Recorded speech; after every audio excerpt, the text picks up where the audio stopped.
Hello everyone, welcome to my channel Sarihari kitchen. ನಾನು ಸೌಂದರ್ಯ. ಇವತ್ತಿನ ವಿಡಿಯೋದಲ್ಲಿ ನಾಲ್ಗೆ ಏನಾದರೂ ಕೆಟ್ಟಿದ್ದಾಗ ರುಚಿ ರುಚಿಯಾಗಿರೋ ಅಂಥ ಸಾಂಬಾರಲ್ಲಿ ತಿನ್ನಬೇಕು ಅಂತ ಅನಿಸಿದರೆ ಈ ರೀತಿಯಾಗಿರೋ ಅಂಥ ರಸಮ್ನ ಖಂಡಿತವಾಗೂ ಟ್ರೈ ಮಾಡಿ. ಊಟಕ್ಕೆ ಒಂದೊಳ್ಳೆ ರುಚಿ ಕೊಡುತ್ತೆ. ಬನ್ನಿ ಹೇಗೆ ಮಾಡೋದು ಈ ರಸಮ್ನ ಅಂತ ಹೇಳ್ಬಿಟ್ಟು ಇವತ್ತಿನ ವಿಡಿಯೋದಲ್ಲಿ ಸ್ಟೆಪ್ ಬೈ ಸ್ಟೆಪ್ ನೋಡ್ತಾ ಹೋಗೋಣ.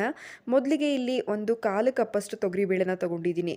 ಇದಕ್ಕೆ ನೀರನ್ನು ಸೇರಿಸ್ಬಿಟ್ಟು ಚೆನ್ನಾಗಿ 2-3 ಸಲ ವಾಶ್ ಮಾಡ್ಕೊಳ್ಬೇಕಾಗತ್ತೆ.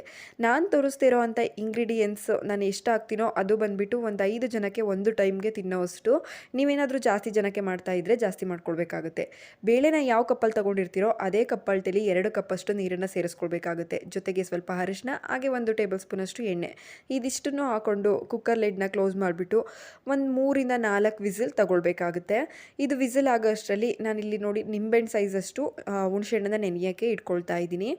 ಜಾಸ್ತಿ ಜನಕ್ಕೆ ಮಾಡ್ತಾ ಇದ್ದರೆ ಸ್ವಲ್ಪ ಜಾಸ್ತಿ ಇಂಗ್ರೀಡಿಯೆಂಟ್ಸ್ನ ಹಾಕ್ಕೊಳ್ಬೇಕಾಗುತ್ತೆ.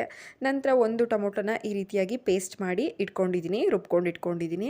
ನಂತರ ನಾವಿಲ್ಲಿ ಒಂದು ರಸಮ್ಗೆ ಬೇಕಾಗಿರೋವಂಥ ಮಸಾಲೆನ ಪೌಡ್ರ್ ಮಾಡ್ಕೊಳ್ಬೇಕು. ಇದಕ್ಕೋಸ್ಕರ 1 ಟೀ ಸ್ಪೂನಷ್ಟು ಧನಿಯಾ, ಹಾಗೆ ಒಂದು ಅರ್ಧ ಟೀ ಸ್ಪೂನಷ್ಟು ಮೆಣಸು, ಎರಡು ಒಣಗಿರೋ ಅಂಥ ಮೆಣಸಿನ್ಕಾಯಿ, ಇದಿಷ್ಟನ್ನು ಹಾಕಿಬಿಟ್ಟು ಕಡಿಮೆ ಉರಿಲಿಟ್ಟು ಚೆನ್ನಾಗಿ ಘಮ ಬರೋವರೆಗೂ ಕೂಡ ಫ್ರೈ ಮಾಡ್ಕೊಳ್ಬೇಕಾಗುತ್ತೆ. ಇದು ಒಂದು ಅರ್ಧದಷ್ಟು ಫ್ರೈ ಆದಮೇಲೆ ಇದಕ್ಕೆ ಅದೇ ಸ್ಪೂನಲ್ಲಿ ಒಂದು ಅರ್ಧ ಟೀ ಸ್ಪೂನಷ್ಟು ಜೀರಿಗೆ ಕೂಡ ಹಾಕ್ಕೊಂಡು ಜೀರಿಗೆನೂ ಕೂಡ ಫ್ರೈ ಮಾಡ್ಕೊಳ್ಬೇಕು.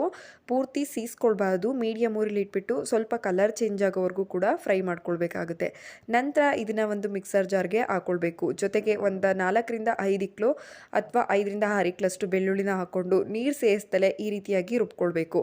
ನೋಡಿ, ಅದನ್ನು ರುಬ್ಕೊಂಡಿದ್ದಾದ ನಂತರ ಅಷ್ಟನ್ನು ಮಾಡೋ ಅಷ್ಟರಲ್ಲಿ ನಮಗೆ ಬೇಳೆ ಕೂಡ ಬೆಂದಿರುತ್ತೆ. ಬೇಳೆನ ಈ ರೀತಿಯಾಗಿ ಪೂರ್ತಿ ಸ್ಮ್ಯಾಶ್ ಆಗೋ ರೀತಿಲಿ ಸ್ಮ್ಯಾಶ್ ಮಾಡ್ಕೋಬೇಕಾಗುತ್ತೆ. ನಂತರ ನಾವು ರಸಮ್ ಯಾವ ಪಾತ್ರೆಯಲ್ಲಿ ಮಾಡ್ತೀವೋ ಅದೇ ಪಾತ್ರೆಗೆ ಡೈರೆಕ್ಟಾಗಿ ನಾವು ರುಬ್ಕೊಂಡಿರೋ ಅಂಥ ಟೊಮೊಟೊ, ಹಾಗೆ ಹುಣಸೆಹಣ್ಣು ನೆನೆಸ್ಕೊಂಡಿರೋ ಅಂಥ ಹುಣಸೆಹಣ್ಣನ್ನು ಹಾಕ್ಕೊಳ್ಬೇಕಾಗುತ್ತೆ. ಆ ಹುಣಸೆಹಣ್ಣಿಗೆ ಇನ್ನೊಂದು ಸ್ವಲ್ಪ ನೀರನ್ನು ಕೂಡ ಹಾಕಿ ನೀಟಾಗಿ ಹಿಂಡ್ಕೊಳ್ತಾ ಇದ್ದೀನಿ. ನಂತರ ಇದಕ್ಕೆ ಒಂದು 5-6 ಇಕ್ಳಷ್ಟು ಕರಿಬೇವು, ಹಾಗೆ 1-2 ಹಸಿಮೆಣ್ಸಿಕಾಯಿನ ಕಟ್ ಮಾಡಿಬಿಟ್ಟು ಸೇರಿಸ್ಕೊಳ್ತಾ ಇದ್ದೀನಿ. ಸ್ವಲ್ಪ ಅರಿಶಿನ, ರುಚಿಗೆ ಎಷ್ಟು ಬೇಕು ನೋಡಿ ಉಪ್ಪನ್ನು ಕೂಡ ಹಾಕೋಬೇಕು. ಹಾಗೆ ಒಂದು ಸಣ್ಣ ಪೀಸಷ್ಟು ಬೆಲ್ಲ. ರಸಮ್ ಎಷ್ಟು ಮಾಡ್ತೀರಾ ನೋಡಿಬಿಟ್ಟು ನೀವು ನೀರನ್ನು ಸೇರಿಸ್ಕೊಳ್ಬೇಕಾಗುತ್ತೆ. ಇದಿಷ್ಟನ್ನು ಹಾಕಿದಾದ ನಂತರ ನೀಟಾಗಿ ಒಂದ್ಸಲ ಮಿಕ್ಸ್ ಮಾಡ್ಕೊಳ್ಬೇಕು. ಮಿಕ್ಸ್ ಮಾಡ್ಕೊಂಡಿದ್ದಾದ ನಂತರ ಇದನ್ನು ಕುದಿಲಿಕ್ಕೆ ಇಡಬೇಕಾಗುತ್ತೆ. ಒಂದು 2-3 ಕುದಿ ನಾವು ಚೆನ್ನಾಗಿ ಕುದಿಸ್ಕೊಳ್ಬೇಕು. ಹಾಗಾಗಿ ಇದನ್ನು ಇವಾಗ ಗ್ಯಾಸ್ ಮೇಲೆ ಇಟ್ಟು ಕುದಿಸ್ಕೊಳ್ತಾ ಇದ್ದೀನಿ. ನೋಡಿ, ಈ ರೀತಿಯಾಗಿ ಚೆನ್ನಾಗಿ ಕುದಿ ಬರ್ತಾ ಇದೆ. ನಿಮಗೆ ಖಾರ ಏನಾದರೂ ಪೆಪ್ಪರ್ದು ಹಾಗೆ ಹಸಿಮೆಣ್ಸಿಕಾಯ್ದು ಶಾರ್ಟೇಜ್ ಆಯಿತು ಅಂತ ಅನಿಸಿದರೆ ನೀವು ಸ್ವಲ್ಪ ಖಾರದ ಪುಡಿ ಕೂಡ ಹಾಕ್ಕೊಳ್ಬೋದು ಈ ಟೈಮಲ್ಲಿ. ನಂತರ ಇದಕ್ಕೆ ಒಂದು ಸಣ್ಣದಾಗಿ ಹೆಚ್ಕೊಂಡಿರೋ ಟೊಮೊಟೊ ಹಾಕ್ಕೊಳ್ತಾ ಇದ್ದೀನಿ. ಹಾಗೆ ನಾವು ಪುಡಿ ಮಾಡಿ ಇಟ್ಕೊಂಡಿರೋ ಅಂಥದ್ದನ್ನು ಕೂಡ ಸೇರಿಸ್ಕೊಳ್ತಾ ಇದ್ದೀನಿ. ನೋಡಿ, ಹಾಕಿ ಚೆನ್ನಾಗಿ ಒಂದ್ಸಲ ಮಿಕ್ಸ್ ಮಾಡಿಕೊಂಡು ಇನ್ನೊಂದು ಕುದಿಲಿಕ್ಕೆ ಬಿಡ್ತಾ ಇದ್ದೀನಿ.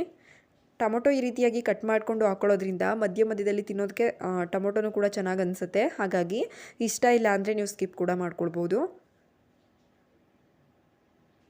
ನೋಡಿ, ನಮಗೆ ರಸಮ್ ಅನ್ನೋದು ಚೆನ್ನಾಗಿ ಕುದಿ ಬರ್ತಾ ಇದೆ. ಈ ಟೈಮಲ್ಲಿ ನಾವು ಬೇಳೆ ಬೇಯಿಸ್ಕೊಂಡಿರೋ ಅಂಥದ್ದನ್ನು ಸೇರಿಸ್ಕೊಳ್ಬೇಕಾಗುತ್ತೆ. ಇದನ್ನು ಕೂಡ ಹಾಕಿ ಚೆನ್ನಾಗಿ ಮಿಕ್ಸ್ ಮಾಡಿಕೊಂಡು ಮತ್ತೆ 1-2 ಕುದಿ ಕುದಿಸ್ಕೊಳ್ಳೋಣ. ಬೇಳೆ ನೀರು ಹಾಕಿದ ಮೇಲೆ ನಾವು ಜಾಸ್ತಿ ಹೊತ್ತು ಕುದಿಸೋದೇನು ಬೇಡ, 1-2-3 ಕುದಿ ಕುದಿಸ್ಕೊಂಡ್ರೆ ಸಾಕು. ಬೇಳೆ ಹಾಕಿದ ಮೇಲೆ ನಮಗೆ ಸಾಂಬಾರು ಸ್ವಲ್ಪ ಗಟ್ಟಿ ಬಂದುಬಿಡುತ್ತೆ ರಸಮ್ಮು. ಮತ್ತು ನಾವು ನೀರು ಹಾಕಿ ಅಡ್ಜಸ್ಟ್ ಮಾಡ್ಕೊಳ್ಬೇಕು. ನಮಗೆ ತಳವಾಗಿರಬೇಕಲ್ವ ರಸಮ್ ಅಂದರೆ, ಹಾಗಾಗಿ ನೀವು ನೀರು ಹಾಕ್ಬಿಟ್ಟು ನಿಮ್ಗೆ ಎಷ್ಟು ಬೇಕು ನೋಡಿಬಿಟ್ಟು ಕನ್ಸಿಸ್ಟೆನ್ಸಿನ ಅಡ್ಜಸ್ಟ್ ಮಾಡ್ಕೊಳ್ಬೇಕಾಗುತ್ತೆ. ನೋಡಿ, ಈ ರೀತಿಯಾಗಿ ನೀರು ಥರ ಇದ್ದರೆ ಮಾತ್ರ ರಸಮ್ ಟೇಸ್ಟಾಗಿರುತ್ತೆ. ಕೊನೆಯದಾಗಿ ಸ್ವಲ್ಪ ಕೊತ್ತಂಬರಿ ಸೊಪ್ಪನ್ನು ಕೂಡ ಹಾಕಿ ಇದನ್ನು ಇವಾಗ ಕುದಿಲಿಕ್ಕೆ ಬಿಡ್ತಾ ಇದ್ದೀನಿ. ಒಂದು ಸಲ ಈ ವಿಧಾನದಲ್ಲಿ ಟ್ರೈ ಮಾಡಿ. ಪದೇ ನೀವೇನಾದರೂ ಬೇಳೆ ರಸಮ್ನ ಮಾಡಿದರೆ ಇದೇ ವಿಧಾನದಲ್ಲಿ ಟ್ರೈ ಮಾಡ್ತೀರಾ, ಅಷ್ಟು ಸೂಪರಾಗಿ ಬರುತ್ತೆ. ನೋಡಿ, ಇವಾಗ ಸಾಂಬಾರು ಅನ್ನೋದು ನಮಗೆ 1-2 ಕುದ್ದು ಚೆನ್ನಾಗಿ ರೆಡಿಯಾಗಿದೆ. ಇವಾಗ ಇದಕ್ಕೆ ಗ್ಯಾಸ್ ಫ್ಲೇಮ್ನ ಆಫ್ ಮಾಡಿಬಿಟ್ಟು ಒಂದು ಸಣ್ಣದಾಗಿ ಒಂದು ಒಗ್ಗರಣೆನ ಸಿಂಪಲಾಗಿ ಹಾಕ್ಕೊಳ್ಬೇಕು. ಅದಕ್ಕೋಸ್ಕರ ಇಲ್ಲಿ ಒಂದು ಬಾಣಲಿನ ಇಟ್ಬಿಟ್ಟು 1-2 ಟೇಬಲ್ ಸ್ಪೂನಷ್ಟು ಎಣ್ಣೆನ ಹಾಕ್ಕೊಳ್ಳಿ. ನಂತರ ಎಣ್ಣೆ ಚೆನ್ನಾಗಿ ಕಾಯ್ದ ಮೇಲೆ ಒಂದು ಅರ್ಧ ಟೀ ಸ್ಪೂನಷ್ಟು ಸಾಸಿವೆ, ಹಾಗೆ ಸಾಸಿವೆ ಎಲ್ಲ ಚೆನ್ನಾಗಿ ಸಿಡಿದ್ಮೇಲೆ ಒಂದು ಅರ್ಧ ಟೀ ಸ್ಪೂನಷ್ಟು ಜೀರಿಗೆ, 1-2 ಮೆಣಸಿನ್ಕಾಯಿನ ಸಣ್ಣದಾಗಿ ಕಟ್ ಮಾಡಿಬಿಟ್ಟು ಸೇರಿಸ್ಕೊಳ್ಬೇಕಾಗುತ್ತೆ. ಹಾಗೆ ಕರ್ಬೇವಿನ ಸೊಪ್ಪು. ಇಷ್ಟೇ ಒಗ್ಗರಣೆನ ಸೀಸ್ಕೊಳ್ಬಾರ್ದು, ಸ್ವಲ್ಪ ಹಿಂಗು ಕೂಡ ಹಾಕ್ಕೊಳ್ಬೋದು. ನೋಡಿ, ಒಗ್ಗರಣೆ ಹಾಕ್ಕೊಂಡ್ಮೇಲೆ ಗ್ಯಾಸ್ ಫ್ಲೇಮ್ನ ಆಫ್ ಮಾಡಿರೋವಂಥ ರಸಮ್ಗೆ ನಾವು ಮಿಕ್ಸ್ ಮಾಡಿಕೊಂಡ್ರೆ ರಸಮ್ ಸೂಪರಾಗಿ ರೆಡಿ ಆಗುತ್ತೆ. ಒಂದು ಸಲ ಈ ವಿಧಾನದಲ್ಲಿ ಖಂಡಿತವಾಗೂ ಟ್ರೈ ಮಾಡಿ. ಊಟಕ್ಕೊಂದೊಳ್ಳೆ ರುಚಿ ಬರುತ್ತೆ. ನೋಡಿದ್ರಲ್ಲ ರಸಮ್ ರೆಸಿಪಿನ ಎಷ್ಟು ಈಸಿಯಾಗಿ ಮಾಡ್ಕೊಳ್ಬೋದು ಅಂತ ಹೇಳ್ಬಿಟ್ಟು. ಈ ರೆಸಿಪಿ ನಿಮ್ಮೆಲ್ಲರಿಗೂ ಇಷ್ಟ ಆಗಿದೆ ಅಂತ ಅಂದ್ಕೊಳ್ತೀನಿ. ಇಷ್ಟ ಆಗಿದ್ರೆ ಲೈಕ್, ಶೇರ್, ಕಮೆಂಟ್ ಮಾಡೋದ್ರ ಜೊತೆಗೆ ಇನ್ನೂ ಯಾರು ನನ್ನ ಚಾನಲ್ನ ಸಬ್ಸ್ಕ್ರೈಬ್ ಮಾಡದೆ ವಿಡಿಯೋ ನೋಡ್ತಾ ಇದ್ದೀರಾ, ಪ್ಲೀಸ್ ಸಬ್ಸ್ಕ್ರೈಬ್ ಮಾಡ್ಕೊಳ್ಳಿ. Thank you for watching.